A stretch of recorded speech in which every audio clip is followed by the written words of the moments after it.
क्या आपने अपने आसपास ऐसे लोगों को नोटिस किया है कि वो आपके कुछ भी कर लेने से कभी भी खुश नहीं होते हैं? आप चाहे अपनी कितना भी जी जान लगा लें, लेकिन उन लोगों की नज़रों में आप कभी भी पूरे पड़ते ही नहीं हैं। वो हमेशा आप में कुछ ना कुछ कमी ढूंढ लेते हैं और आपको ऐसा महसूस करा देते हैं कि आप अपनी लाइफ में कुछ खास नहीं कर रहे हैं। आपको बदलने की, अपने आप को अपडेट करने की, बहुत कुछ नया सीखने की, समय के साथ चलने की, अपनी स्पीड को बढ़ाने की बहुत सारी अपडेशन की ज़रूरत है। और बस जब देखो कुछ ना कुछ ऐसा बोल कर या आपको नजरअंदाज कर कर आपका आत्मविश्वास कम करने में लगे रहते हैं, आपकी भावनाओं को चोट पहुंचाने में लगे रहते हैं। और जब आप तड़फ कर शिकायत करते हैं तो फिर वही लोग ऐसे बोलते हैं कि हम तो तुम्हें बेहतर बनाना चाह रहे हैं, हम तो तुम्हारे वेल विशर हैं और तुम हो हम ही गलत समझ रहे हो। आज की तारीख में किसकी खामियां कौन बताता है? मैंने अपना समय लगाया, मैंने अपनी ऊर्जा लगाई, तुम पर ध्यान दिया और तुम्हें बताया कि तुम कैसे बेहतर हो सकते हो। और तुम हो कि मुझे समझने की बजाय तुमने अपनी नजरों में मुझे ही विलन बना लिया है। आज की तारीख में तो किसी के लिए कुछ भी करना बिल्कुल बेकार ही है। भैया, भलाई करो किसी की लेकिन बुराई मिलती है। फिर वो इस तरीके से आपको गिल्ट ट्रिप पर ले जाते हैं। अगर आसपास ऐसे लोग आपने नोटिस किए हैं तो जरा मेरी बात ध्यान से सुनो। यहाँ गलती आपकी नहीं है, ये उन लोगों की प्रॉब्लम है। एक्चुअली कुछ लोग इतने स्मार्ट मैनिपुलेटर होते हैं कि वो आपके सामने आते तो ऐसे हैं जैसे कि आपके बहुत ही ज्यादा बड़े वेलविशर हैं, आपके मार्गदर्शक हैं, बट असलियत में वो आपको मैनिपुलेट कर रहे होते हैं। आपके भोलेपन का, आपके सीधेपन का फायदा उठा रहे होते हैं। और जैसे ही कुछ भी आप अच्छा करने चलते हैं तो वो तुरंत लक्ष्य बदल देते हैं। अब साइकोलॉजी में इसके लिए एक टर्म है मूविंग गोल पोस्ट, जिसमें सामने वाला आपके लिए बार बार लक्ष्य बदलता रहता है। अब एक बात बताइए, एक ऐसा गेम है जिसके रूल्स कभी भी बदल जाते हैं, तो क्या उसे जीतना किसी के लिए पॉसिबल होगा? नहीं। अब आप इम्पॉसिबल को चेज करने लग जाएंगे, आप एग्जॉस्ट ही हो जाएंगे, थक जाएंगे, फ्रस्ट्रेट हो जाएंगे, सेल्फ डाउट में चले जाएंगे, आपकी सेल्फ स्टीम की धज्जियां उड़ जाएंगी, आपका कॉन्फिडेंस खत्म हो जाएगा और आपको लगेगा कि आप इनफ ही नहीं है। आप वैलिडेशन के पीछे भागेंगे, आपको एक्सेप्टेंस की क्रेविंग होने लगेगी और आपको ऐसा लगने लगेगा कि मैं तो कुछ खास ही नहीं हूं। और वो इंसान आपके सामने जो है तो विलन, लेकिन वो फिर विक्टिम की तरह रोल प्ले करेगा और वो आपके अंदर इस तरह से गिल्ट भर देगा कि आपको ही ऐसा लगने लगेगा कि यार वो मेरे लिए तो सोच रहा है, आखिरकार उसका हर सजेशन मेरे को कुछ बेटर बनाने के लिए ही तो है। क्योंकि ऐसे लोग पता है क्या बोलते हैं कि भाई मैं तुम्हें इसलिए बता रहा हूँ ताकि सबके सामने तुम शाइन करो, तुम मेरे खास हो। मैं नहीं चाहता या मैं नहीं चाहती कि दूसरे लोगों के सामने तुम्हें कुछ कम महसूस हो या दूसरा कोई तुम्हें कभी कम महसूस करा सके। बट वो लोग एक्चुअली आपको कंट्रोल करना चाह रहे हैं, ये उनकी स्मार्ट मैनिपुलेशन है। कुछ लोग ऐसे होते हैं कि वो लोग ना आपके इमोशंस का फ़ायदा उठाते हैं, कुछ लोग आपकी एम्पैथी का फ़ायदा उठाते हैं, कुछ लोग आपके भोलेपन का फ़ायदा उठाते हैं। और वो होते तो basically control freak narcissist type के लोग हैं जो आपको दबाकर कंट्रोल में रखना चाहते हैं, लेकिन उन्होंने मास्क ऐसा पहन रखा होता है कि जैसे वो आपके वेल विशर हैं, जैसे वो हमेशा ही आपको बहुत इम्पोर्टेंट मानते हैं और वो हमेशा ही आपका भला चाहते हैं। पर ज़रा संभल जाइए, इतना ज़्यादा भला चाहने वाला इंसान क्या कभी आपको रुक कर अप्रिशिएट नहीं करेगा? कभी आपको सेलिब्रेट नहीं करेगा क्या? क्या हर वक्त वो आपको यही एहसास कराता रहेगा कि वो आपके लिए कितना कितना कितना कर रहा है, आप पर थोपता रहेगा क्या? वो कभी आपका खुद का कॉन्फिडेंस, आपकी बुद्धि नहीं चलने देगा या कॉन्फिडेंस नहीं बढ़ने देगा क्या? वो इंसान आपको खुद डेवलप होने का मौका देगा जो आपका रियल वेल विशर होगा। और जब आप कुछ बात कहेंगे तो वो सुनेगा भी, सुनकर समझेगा और अपना ज़रूरत से ज़्यादा एडवाइस देने का एटीट्यूड को कम करेगा। लेकिन कोई इंसान है हर वक्त आपको एडवाइस पे एडवाइस एडवाइस पे एडवाइस दिए जा रहा है और आपको एक्सप्रेस करने का मौका भी नहीं दे रहा है और आपको कभी इनफ फील नहीं करा रहा है, आपको सेलिब्रेट नहीं कर रहा है, तो भाई वो वास्तव में आपका वेल विशर है ही नहीं। वो इंसान एक कोवर्ट नार्सिसिस्ट हो सकता है जो इमोशन का गेम प्ले करता है, जो एम्पैथी को टूल बनाकर, जो इंसान आपके सामने बस हर समय अपना एक ऐसा दुखड़ा या अच्छाई होने का नाटक कुछ भी इस तरीके से आपके सामने प्रोजेक्ट करता रहता है और आपको बहुत टैक्टफुली इमोशनली कंट्रोल करने की कोशिश करता है। जैसे ही आप बेहतर होते हैं या कुछ अच्छा करते हैं तो वो आपको अप्रिशिएट इसलिए नहीं करता क्योंकि उसके हाथ से उसे कंट्रोल फिसलता हुआ दिखाई देता है। उसे लगता है मेरा तो कंट्रोल जा रहा है। तो जैसे ही उसे ये सेंस होता है वो तुरंत पलट जाता है, या तो कोई इमोशनल ड्रामा कर देगा या फिर आपके सामने कोई लक्ष्य बदल देगा। तो ऐसे लोग आपके घर में भी हो सकते हैं, आपके वर्क प्लेस पर भी हो सकते हैं, कहीं पर भी हो सकते हैं। भाई देखो, इनको पहचानना ही अपना असली बचाव है, क्योंकि अगर तुम इन्हें पहचानोगे नहीं तो ये बहरूपिये तुम्हें अंदर अंदर खोखला कर देंगे। मैंने ऐसे तमाम केसेस देखे हैं जहां पर फैमिली के अंदर ही लोगों ने ऐसी घटिया मैनिपुलेशन करी है और अपने ही लोगों की मेंटल हेल्थ खराब करी है। तो आपको ये समझना होगा कि आपकी खुद की अवेयरनेस ही आज के समय में आपको बचा सकती है। क्योंकि देखिए, डार्क साइकोलॉजी की टेक्निक्स हो, मैनिपुलेशन टेक्निक्स हो, सब यूट्यूब पर भर भर के कंटेंट अवेलेबल है। आज की तारीख में जो भी इंसान आपको कंट्रोल करने का जरा सा भी मन में ख्याल लाएगा वो तुरंत सीख जाएगा कि भाई किसी इंसान के इमोशंस को कैसे यूज करके उसे कंट्रोल करें। और आज लोग अपने आप को नेगेटिव चीजों में ट्रेन कर रहे हैं। पता है आपको, मेरे पास एक केस आया था जिसमें एक आदमी ने खुद एडमिट किया था कि उसने ऐसी वीडियोस देखकर अपने आप को ट्रेन किया है। अब हुआ क्यों कि वो मेरे पास कैसे आया अगर वो इतना बड़ा मैनिपुलेटर था? क्योंकि उसके ऊपर बैकफायर हो रहा था और उसका एक एक्सीडेंट हो गया था जिसकी वजह से बहुत फिजिकल डैमेज हुआ था। उसके बाद कई महीनों तक वो बेड रिडन रहा और काफ़ी लंबे समय तक उसने इमोशनल, फिजिकल, साइकोलॉजिकल बहुत डिस्कम्फर्ट झेला और बहुत कुछ गवा दिया। तो उसके अंदर आत्मा ये रियलाइज करा रही थी कि तुम्हारे बुरे कर्मों का फल है। तुमने जितना लोगों को बेवकूफ़ बनाया है, जितना तुमने ठगा है उन्हें, जितना तुमने उन्हें इमोशनली मैनिपुलेट किया है, सबकी बद्दुआ लगी है तुम्हें। ये उसके अंदर से उसे रियलाइजेशन हो रहा था। तो एक तरीके से मानो कि अपने जो भी उसको लगता था कि उसने गलत किया, उसका पश्चाताप करने के लिए वो यहाँ आया था, क्योंकि वो डिप्रेशन की स्टेट में चला गया था। लेकिन अगर उसे इतना बड़ा झटका जिंदगी से ना मिलता तो पता नहीं कितने लोगों को और वो इस तरह से मैनिपुलेट करके उनका जीवन खराब करता।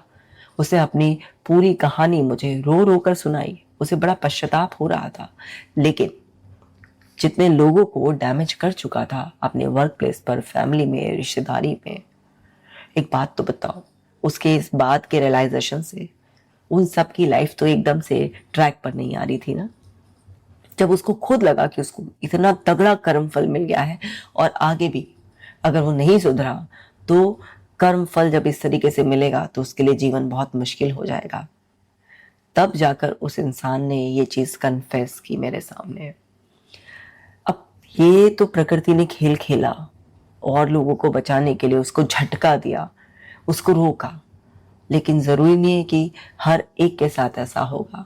तो भाई तुम अपनी अवेयरनेस खुद बढ़ाओ और समझो तुम्हें किसी की वैलिडेशन की, किसी की एक्सेप्टेंस की कोई ज़रूरत नहीं। तुम यहाँ लोगों को खुश करने के लिए थोड़ी ना आए हो। तुम यहाँ पर अपनी सद्बुद्धि का सदुपयोग कर कर अपनी ज़िंदगी को खुशहाल तरीके से जीने के लिए आए हो। तुम्हें अगर बहुत साधारण जीवन पसंद है, तुम साधारण रहो। क्यों तुम एक अंधी दौड़ में दौड़ रहे हो? तुम्हें चकाचौंध पसंद है तो तुम अपने लिए वो चकाचौंध खुद बनाओ। लेकिन तुम दूसरों पर आश्रित रहोगे और तुम दूसरों की तरफ मुंह देखोगे और तुम ये सोचोगे कि दूसरा ही मुझे आगे बढ़ा सकता है, दूसरा ही मुझे सही बता सकता है, तो भाई दूसरे की अंतरात्मा किस बात की गवाही देती है? वो इंसान स्वभाव से, चरित्र से, व्यक्तित्व से कैसा है, उस बात पर निर्भर करेगा कि वो व्यक्ति तुम्हें किस तरह से गाइड करेगा। वो तुम्हें अंधेरे रास्ते पर धक्का दे देगा या तुम्हें वो अंधेरे से निकालकर रोशनी की ओर ले जाएगा। ये तो उस पर डिपेंड करेगा ना, क्योंकि जैसे ही तुमने अपना कंट्रोल किसी को दिया, अपनी बागडोर किसी के हाथ में थामी, तो अब तुम्हारी स्पीड, तुम्हारी लाइफ उसके हिसाब से चलेगी। उसे जो लगेगा तुम्हारे लिए सही है, वो उस हिसाब से तुम्हें चलाएगा, तुम्हें नचाएगा, कभी तुम्हें बांध देगा, कभी तुम्हें खोल देगा। तो ये कंट्रोल अपने हाथ में रखो। सबके अंदर ईश्वर ने इतनी बुद्धि दी है कि वो ये समझ सके कि उनको जीवन में क्या चाहिए, उन्हें क्या खुशी देता है, उनका चरित्र कैसा होना चाहिए, उनका व्यक्तित्व कैसा होना चाहिए, उनका खान पीन कैसा होना चाहिए, उनका पहनावा कैसा होना चाहिए, उनके आसपास कैसे लोग होने चाहिए, उनका जीवन का क्या लक्ष्य है, उन्हें कैसी संतुष्टि मिलती है, कैसे उन्हें वास्तविक खुशी का अनुभव होता है, क्या चीज करने से उनके दुख, कष्ट, कलेश, ईर्ष्या, नकारात्मक भाव खत्म होते हैं। सब व्यक्ति के अंदर इतनी समझ ईश्वर ने दी होती है। सबसे बड़ी समस्या है कि हमारा सारा ध्यान बाहर की ओर है, दूसरे को देखने पर है। हमें ऐसा लगता है कि दूसरा इंसान बहुत ज्यादा होशियार है और हम सबसे बड़े मूर्ख हैं, और हम जिम्मेदारी लेने से बचते हैं, और इसलिए हम दूसरों को देखते हैं क्योंकि हम ये चाहते हैं कि हम सही साबित हों, और हमें लगता है कि जो अधिकांश लोग कर रहे हैं शायद वो सही कर रहे हैं, तो हम नकल में लग जाते हैं और असल को छोड़ देते हैं। समझो, नकल नकल ही होती है। तुम्हें अगर असल की परख करनी है तो तुम्हें स्वयं के साथ बैठना होगा। एक दिन बैठो, एकांत कर लो, अपने कमरे में अपने आप को बंद कर लो और आराम से वहां पर अपने अंतरात्मा के साथ, अपने वास्तविक रूप के साथ बैठो। बिल्कुल ऐसे जैसे आईने में अपना ही रूप देख रहे हो या अपने सामने अपना ही क्लोन देख रहे हो। तो देखो और बात करो और पूछो कि मेरे दिल को किस बात से खुशी मिलती है, मेरे जीवन का उद्देश्य क्या है, ईश्वर ने मुझे पृथ्वी पर किस लिए भेजा है, क्या है जो मुझे भाता है, क्या है जो मुझे आता है, क्या है जिस पर मेरा दिल राजी हो जाता है, क्या है जिस पर मेरा दिल झूम जाता है, क्या है जो मुझे सुकून देता है, क्या है जो मेरी अंतरात्मा में मतभेद पैदा नहीं करता, क्या है जो मुझे धिक्कारता नहीं है, क्या है जो मेरे लिए वास्तव में जीवन जीने का मायना है। अपने आप से बात तो करो, जब तुम्हें पता चलेगा। और जब तुम्हारे जीवन का पूरा उद्देश्य, जब तुम्हें अपने जीवन की पूरी रूपरेखा स्पष्ट हो जाएगी, तो फिर कोई भी व्यक्ति आकर तुम्हें किसी दूसरी तरीके से चला नहीं पाएगा। क्योंकि जिस इंसान को आगे बढ़ने का रास्ता बिल्कुल क्लियर है, तो अगर कोई रोक कर उसे बोलने लगे भाई मैं बताता हूं तुम्हें आगे, यहाँ मोड़ लो, यहाँ मोड़ लो, यहाँ मोड़ लो, क्या वो उसकी सुनेगा? जब उसे क्लैरिटी है कि भाई मुझे मुड़ना तोड़ना नहीं है, मुझे सीधे सीधे जाना है। या फिर वो किसी से रुकेगा, पूछेगा कि भैया बता दीजिए ये रास्ता आगे कहाँ जा रहा है। अरे जब हमें बिल्कुल क्लैरिटी होती है कि ये सीधा सीधा रास्ता हमारी मंजिल की ओर जा रहा है, तो हम ना तो खुद रुक कर किसी से पूछते हैं और ना ही हम किसी दूसरे को ऐसा मौका देते हैं कि वो आए और हमें कुछ भी पट्टी पढ़ाकर चला जाए। क्योंकि हम बिल्कुल क्लियर हैं कि जो हमें पता है वो रास्ता बिल्कुल सही है, और जहां हमें पहुंचना है हम वहां पहुंच जाएंगे उस रास्ते पर चलकर। तो अपनी बुद्धि लगाओ ना। जब तुम खुद के साथ बैठकर क्लियर हो जाओगे, तो दूसरा इंसान तुम्हारे जीवन का लक्ष्य बार बार कैसे बदलेगा? वो कैसे तुम्हारी भावनाओं का इस्तेमाल करके, विक्टिम कार्ड प्ले करके, तुम्हारी एम्पैथी, तुम्हारे अदर इमोशंस को कैसे गेम की तरह खेलेगा? नहीं कर पाएगा वो। क्योंकि जो भी पूर्ण जागरूक है, जो भी यहाँ से फुली अवेयर है, अपने शरीर और मन से ऊपर उठकर देख सकता है, पूर्ण चेतना में रहता है, उसको मैनिपुलेट करना इम्पॉसिबल है। इम्पॉसिबल। केवल जो लोग जागरूकता में नहीं रहते हैं, जो अवेयर नहीं है, यानी कि किसी बात को जानते नहीं है, सिर्फ उनको ही बहकाया जा सकता है। आपको ये चीज समझनी होगी कि बहकाया सिर्फ उसी को जा सकता है जिसको वास्तविकता का ज्ञान नहीं है। तो आप अपना अंतर ज्ञान बढ़ाने में समय लगाओ, अपनी ऊर्जा लगाओ, ना कि इधर उधर बगले झांकने में। तुम देखते तो बहुत हो, सुनते तो बहुत हो, पढ़ते तो बहुत हो, बट काम का बहुत कम होता है उसमें से। आपको समझना है कि आपको सारे कचरे को साफ करना है, और आपको सिर्फ वो देखना है, वो सुनना है, वो पढ़ना है, उन लोगों के साथ बैठना है जो आपके जीवन में सहयोग करे। तो आप जहां पर अपनी समय, ऊर्जा, शक्तियां लगाते हैं, वही चीज आपके जीवन में बढ़ने लग जाती है। यहां पर आप बैठकर सबको ज्ञान नहीं दे सकते कि भाई इंसान का चरित्र बहुत अच्छा होना चाहिए, भाई इंसान को झूठ नहीं बोलना चाहिए, भाई इंसान को किसी को धोखा नहीं देना चाहिए, भाई इंसान को गलत काम नहीं करने चाहिए। ये सारे उपदेश तो सदियों से लोगों को दिए जा रहे हैं, लेकिन उसके बावजूद भी झूठ, मक्कारी, धोखाधड़ी, चालबाजी, दूसरों को ठगना, सब कुछ बढ़ता जा रहा है। क्योंकि सिर्फ ये ज्ञान की बातें दूसरों को समझाने से कुछ नहीं होता है।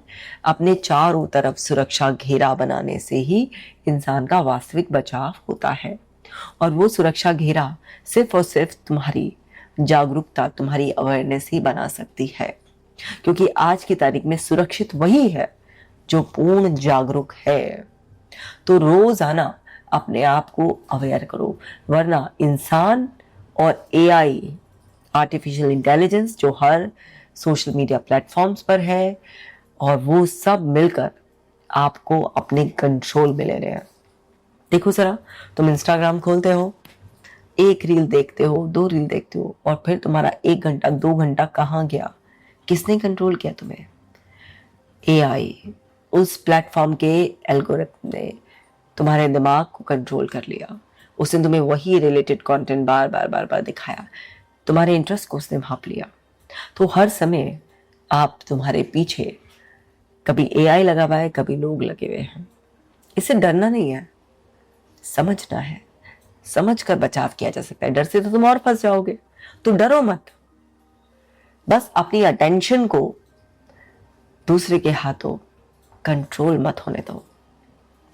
अगर कोई व्यक्ति तुम्हें कुछ कटु शब्द बोल देता है तो उसे अपनी आइडेंटिटी मत बनने दो। अगर कोई इंसान तुम्हारे एफर्ट्स को मिनिमाइज कर देता है, उसी वक्त अपने एफर्ट्स को एक्नॉलेज करो। कोई इंसान तुम्हारे सामने फट देनी गोल बदल देता है तो पहले रुको, उस गोल को सेलिब्रेट करो। और जो गोल तुम्हारे सामने रखा जा रहा है तो जरा रुक कर पूछो, क्या वास्तव में वो तुम्हारा गोल है या तुम्हें एक अंधी दौड़ में दौड़ाया जा रहा है? कोई इंसान जरूरत से ज्यादा भावनात्मक रूप से बस अपने आप को बेचारा सा तुम्हें दिखाता रहता है और तुम्हारा फायदा उठाता रहता है। जैसे कभी तुमसे पैसे मांग लिए, कभी तुमसे अपना कोई काम करा लिया, और तुम्हारे लिए कभी वो अवेलेबल नहीं होता है। वो तुम्हारी जरूरतों अपना कोई बहाना लगा देता है या अपने आप को ऐसे दिखा देता है कि वो तो सक्षम ही नहीं है तुम्हारी मदद करने में, इसीलिए तो वो तुम पर डिपेंडेंट है। तो समझ जाओ, मक्कार है वो। क्योंकि हर व्यक्ति की कैपेसिटी में कुछ ना कुछ तो होता ही है ना जो वो आपके लिए कर सकता है। ऐसा कोई व्यक्ति नहीं होता जो किसी भी काम में सक्षम ना हो। लेकिन अगर वो आपकी जरूरत पड़ने पर इस तरह से व्यवहार कर रहा है तो समझ जाइए वो मक्कार है, मक्कार। इतने साधारण शब्दों में आपको समझाती हूँ, इससे क्या ही सिंप्लिसिटी से आपको समझाऊं, क्योंकि आप मेरे डियर वंस हो तो मैं आपको बचाना चाहती हूँ। अब चलो फाइनली ये बात समझो, इतना तो तुम्हें अवेयर कर ही दिया है। अब अपने साथ डीपली कनेक्ट होने के लिए रोजाना सिर्फ 5 मिनट अपने आप को एकांत में कर लो। आंखें बंद कर बैठो और अपने अंतर मन को एक प्यारा सा नाम दे दो, कुछ भी प्यारा सा नाम, उसे उस नाम से पुकारो और फिर महसूस करो कि वो आपके सामने है और उससे रोज बात करो कि आज मेरे जीवन के लक्ष्य की ओर बढ़ने के लिए मुझे क्या करना है। और बस उसे बात कर उसे ये भी बोलो कि अगर कहीं पर भी मैं भटकने वाला हूं, किसी की बातों में आ जाऊं या बहकने की स्थिति आए, तो मेरे अंतरात्मा की आवाज, तुम मुझे प्यार से रोक लेना। उस टाइम तुम सामने आकर अवेयरनेस ग्रुप में खड़ी हो जाना और मुझे बचा लेना। क्योंकि इस भौतिक संसार का प्रभाव मुझ पर पड़ सकता है, पर तुम तो इस भौतिक संसार से परे हो, तो तुम सामने आकर खड़ी हो जाना और मुझे रोक लेना। उससे बात करो और अपने हर दिन का लक्ष्य तय करो। जब तुम्हारे पास हर दिन का लक्ष्य होगा जो तुम्हारे बड़े लक्ष्य की ओर तुम्हें लेकर जा रहा है, तो उस वक्त कोई भी रियल पर्सन, कोई भी आर्टिफिशियल पर्सन आपको कंट्रोल नहीं कर सकता। आप सबके कंट्रोल से बाहर चले जाएंगे, क्योंकि कोई भी मैनिपुलेटर या आर्टिफिशियल इंटेलिजेंट केवल उसी इंसान को कंट्रोल कर सकती है जो इंसान खुद से डिस्कनेक्टेड है, अवेयर नहीं है। सिर्फ 5 मिनट की छोटी सी प्रैक्टिस, पूरा दिन शानदार जाएगा। और एक एक दिन शानदार जाएगा, हफ्ता शानदार जाएगा, एक एक हफ्ते शानदार जाएंगे, महीना शानदार जाएगा, एक एक महीना शानदार जाएगा, पूरा साल शानदार जाएगा, साल भर साल शानदार जाएंगे, तो जीवन ही शानदार तरीके से कटेगा। है ना मेरे प्यारो दुलारो? चलो अब इसको इम्प्लीमेंट करने की बारी आ गई है। अच्छी तरीके से इम्प्लीमेंट करो और अपने एक्सपीरियंसेस भी कमेंट में शेयर करते रहा करो। मैं आपके लिए ऐसी ही यूजफुल वीडियोस बनाती रहूंगी। अगर अभी तक केजी टॉक्स को सब्सक्राइब नहीं किया है तो जल्दी से कर लो, ताकि सबसे पहले वीडियो देखो और अपने आप को स्ट्रांग बनाते रहो।